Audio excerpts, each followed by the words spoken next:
All right, guys. Monday morning, slow start. Didn't feel all that great this weekend, so I didn't really get anything done on the car.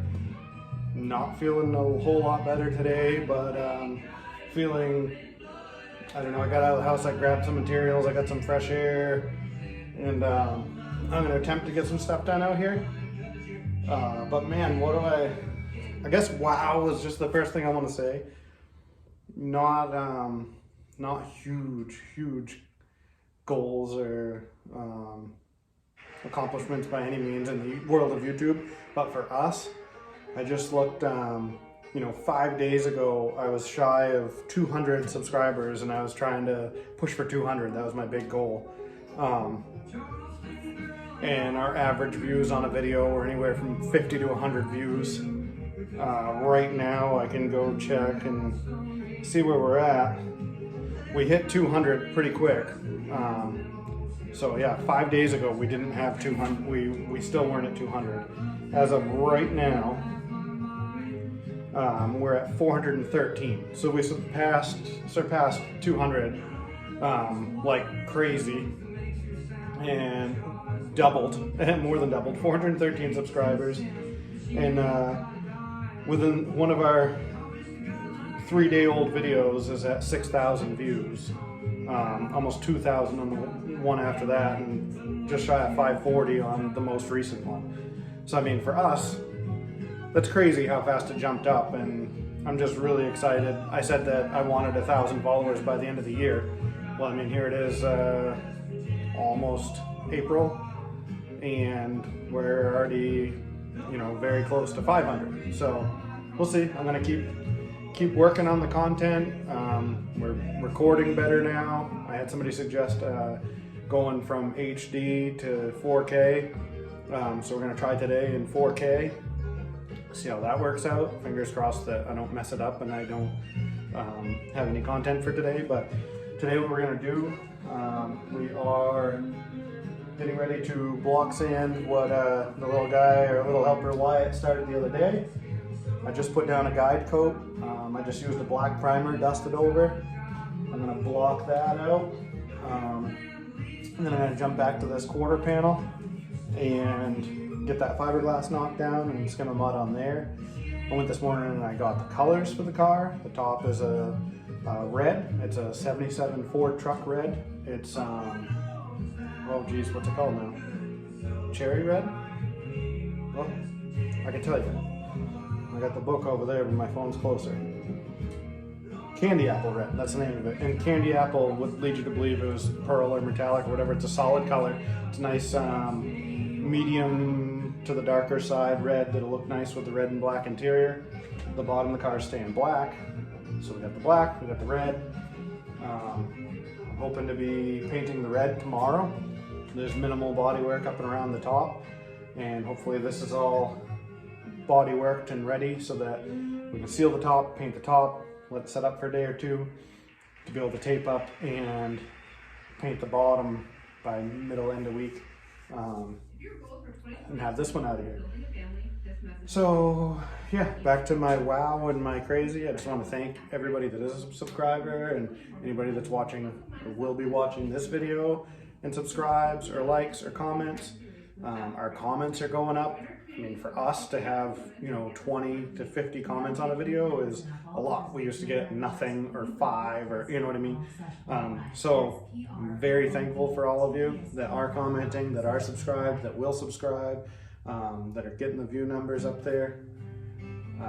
I know, like I said, early stages, it's silly for me to be excited about these sort of benchmarks, but for us, it's huge. We've been doing this 5 months maybe. And in the last month, it's just skyrocketed. We're trying to dial in what you guys want to see and how you want to see it. And if you want to hear me talk, you don't want to hear me talk. You want to see my ugly mug, you don't want to see my ugly mug.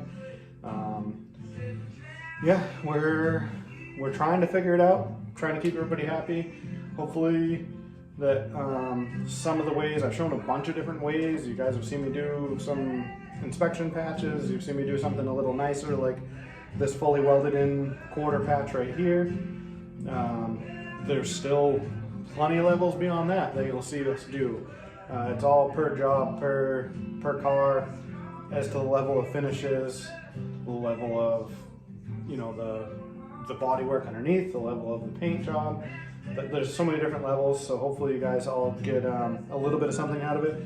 You'll see something from well, I'd say riveted, but I don't generally rivet. I usually at least tack weld, but you'll see a tack welded in patch on a rusted truck. The guy's getting an inspection, and I throw a little rattle can undercoat on there, and that's all he wants. He's, a couple $100, he's inspected again.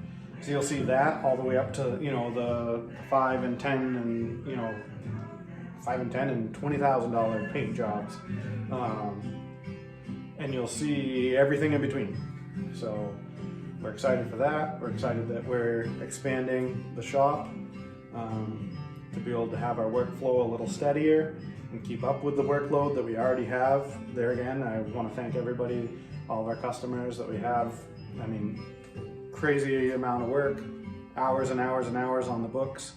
We're booked out a few months, and then we have a steady flow of used trucks that we take in. That's a steady, constant flow. So anything you see like this in here, this is booked out, and we're out months at a time. But yeah, so that's enough of me rambling. I'll throw this on time lapse so my long, boring process of block sanding turns into a small little tidbit for you, and then we'll jump over to the quarter panel and show you what we do there. And there's going to be a lot of just DA sanding on this car, a lot of just knocking everything down. Everything on this car is already straight, so we're going to give a quick buzz down, scratch up, fix a few little spots, get some primer on, get some sealer on. So this will be a quick sort of turnaround, complete paint job without getting into stripping the car right down. So which I'm sure people will give me shit. Oh, you got to pull the moldings. Yeah, I know. Not this car, not this job. So you're gonna see how we do it this way. You'll see us do it the other way, and cars on rotisseries and that sort of thing coming up shortly. The GTO's coming in here like that. So you're gonna see those sort of paint jobs shortly too. So yeah, hope we keep you involved and excited. Comment away. We do appreciate all comments. I know I ranted on a comment that was sort of on the negative side, but I'm not gonna do that. I'm just gonna, forget you sort of thing when I see comments like that. We don't need them. To everybody else, love the comments. Love that you're excited about colors we've chosen, and commenting on the quality and the way we do things. So yeah, thanks to everybody, I guess. Here we go. I don't ever slow up, no I don't take shit. I got no love for the fakeness. If you wanna play tough and wanna hate this, I'll always show up. I don't ever slow up, no I don't take shit. I got no love for the fakeness. If you wanna play tough and wanna hate this, I'll always show up and make a statement. I don't ever slow up, no I don't take shit. I got no love. I just want to bring you in close and try to show you what I'm talking about with a guide coat. So I have the gray primer on here and I dusted a black primer over the top of it. Now the idea is, for anybody that doesn't know what I'm talking about when I say guide coat, the idea is that when I sand, in this case block sand, I want to use the guide coat as just that, a guide. You can see how you don't see any more of the black. I mean, you see a little down in here where I haven't continued sanding.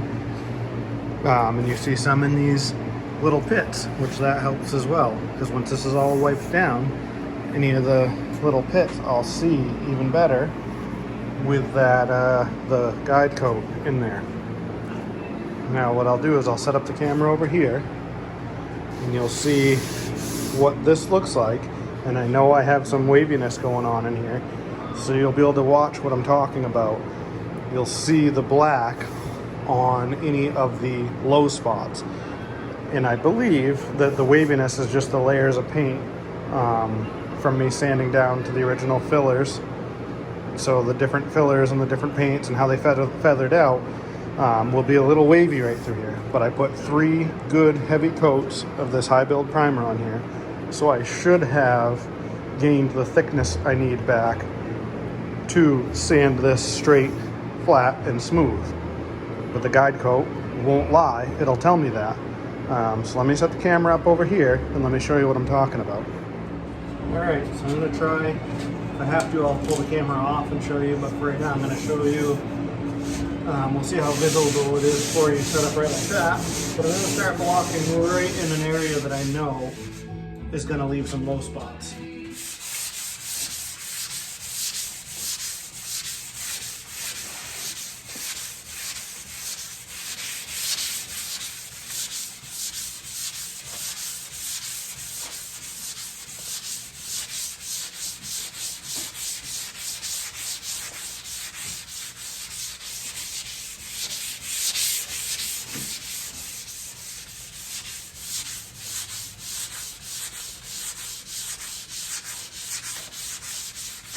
So very quickly I see what I'm working with here. I don't know how well you can see that on the camera.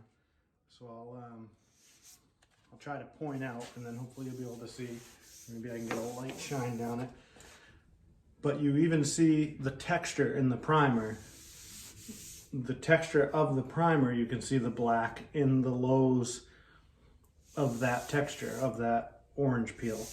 And then through here, I can feel it, but not only now can I feel it, I can directly see my low spots.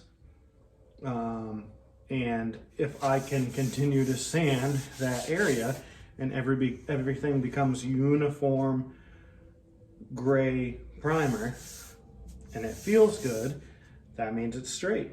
So let me go for a couple more seconds here right in that area. I'll try to show you what I'm talking about.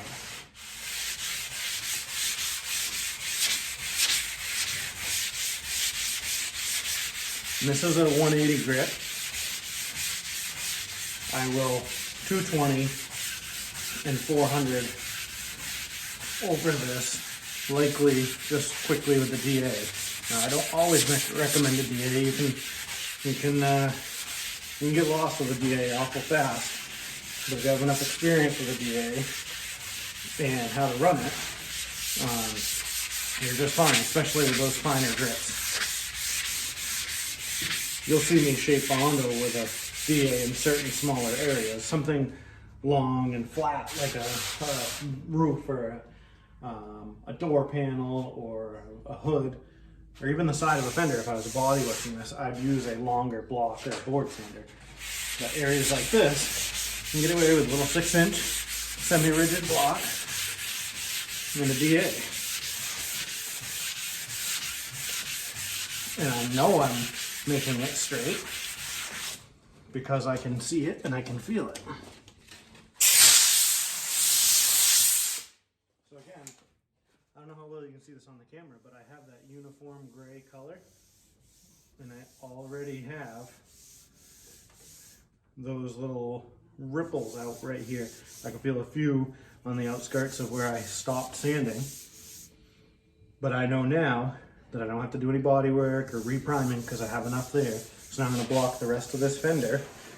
Seeing right here, you can't see it, I'm sure, but I can see a little divot like I talked about. So I will know that I have a divot there. That may block out.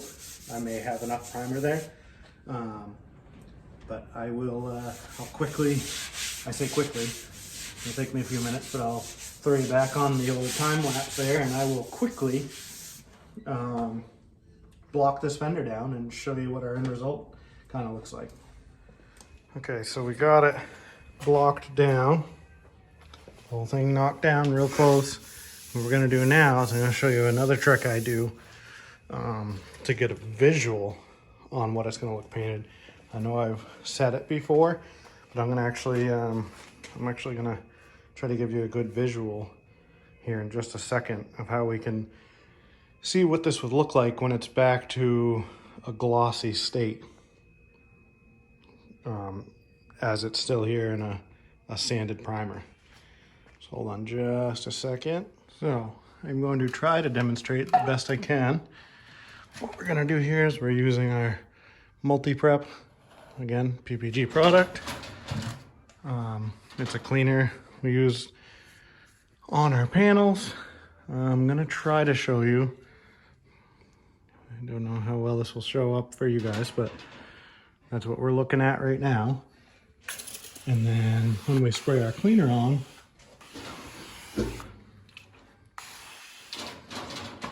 it kind of gives you an idea of what you're looking at, looking down the panels, of what they're going to look like when you have them painted and cleared. And from what I see, I don't know about the camera, but from what I see, is that fender is right where it needs to be. Like I said, this was a straight car. We don't have to mess around a lot with this car. The only reason I heavily primed these areas, the tops of the fenders and the hood, is strictly because of the solvent pulp issues we had. And that's the only reason I had a little waviness going on, is where I sanded through multiple layers of different years of primers, fillers, paint. So that's the only reason we're really doing this on this whole section of the car. Like I said, the rest of the car, unless I'm body working it, is more or less gonna get, sanded down with the DA. We'll hit some of the stuff like the roof with like a 220 followed by a 400. We'll get everything to a 400 to get sealer ready. So these areas here are the only areas I'm really gonna have to do any sort of block sanding other than areas I fix. So there you have it. I'm gonna give that another fresh spray and wipe it down. And I would call this fender ready to be DA'd down to 400. Top and bottom of the fender, I would call sealer ready. So I'm gonna go after this hood. I'm gonna check the other fender, and then I'll jump onto that quarter panel. All right, so this is what have going on.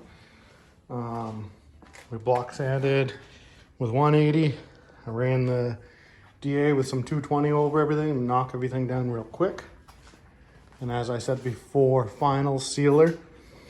We will, all the edges, we'll hand sand with 400 and we'll DA over everything with 400, and that'll put us at a sealer ready state, which then directly after sealer is paint. So that is just about paint ready.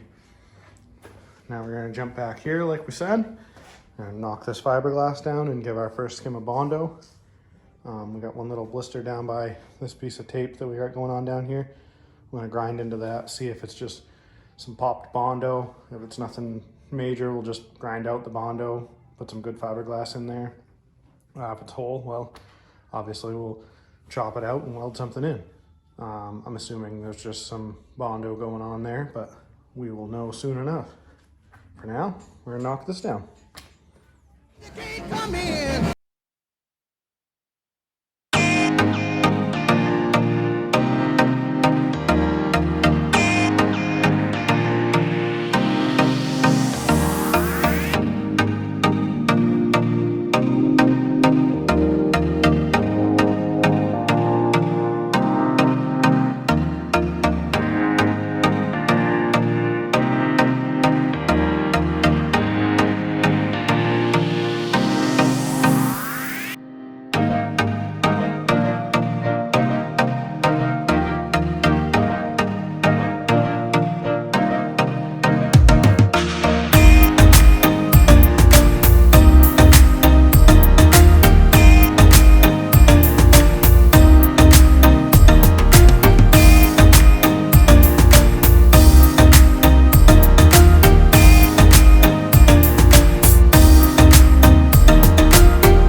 Back here, we're on our second, third coat of filler.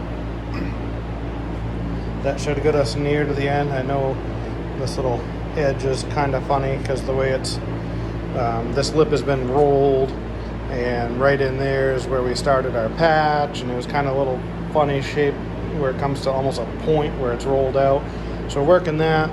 We're getting close there. Everything else is really close.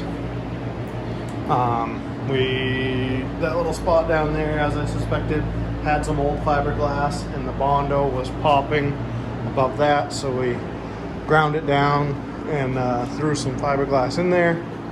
Back here, we just experimented where it's bubbling a little bit in here. I believe it's real common because that's a lead seam right there, or there's lead filler or whatever. But so what I did is I ground down everywhere it was bubbling. There was quite a bit there was even a little skim of Bondo in here already.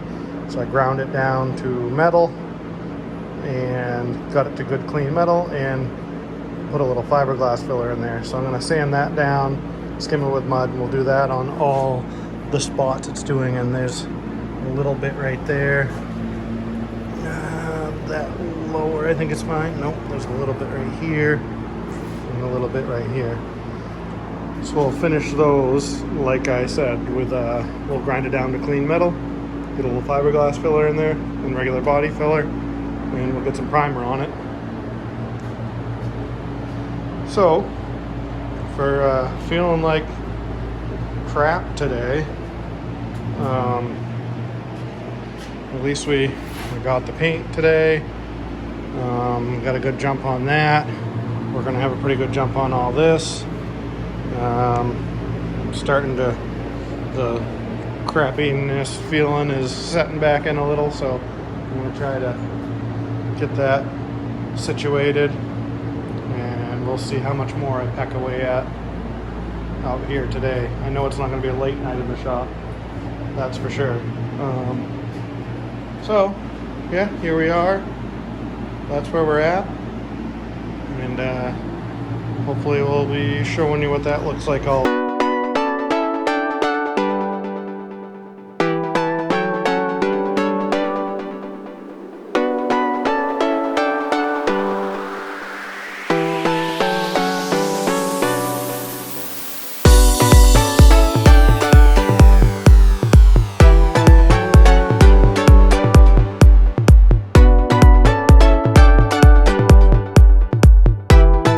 Where we're leaving it.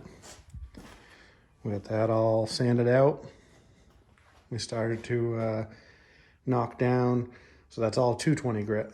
I want to hit all the panels, the heaviest, most wide open spots we're going to hit with 220 to knock them all flat. If there are any blisters, we can feather out chips or whatever we're going to do, and then like everything I said up front, everything will be finished.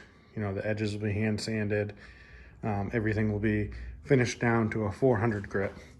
So we started knocking down. We got this here's, I'm assuming, our last skim.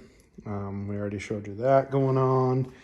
We started to sand down the silver. Same thing, 220. You saw these areas ground down, I believe. If you didn't, that was just a crack in the filler right there. The filler is very, very thin. I'm assuming something pushed or bumped at one point in time. So we'll redo that area. These areas here, where we experimented, we're just gonna feather out that fiberglass. We'll fiberglass the remaining areas. And then, you know, body work. That all out. We got this quarter starting to get knocked down with 220. I think that's where we're gonna leave it for the day. I did more than I thought I was gonna. Like I said, feeling a little under the weather. So I'm happy that I was able to run a couple errands, take a little break, and putter out here. We had a customer swing by, discuss some work on his project. Now I think, yep, I'm calling it. Happy Monday. Thanks for watching.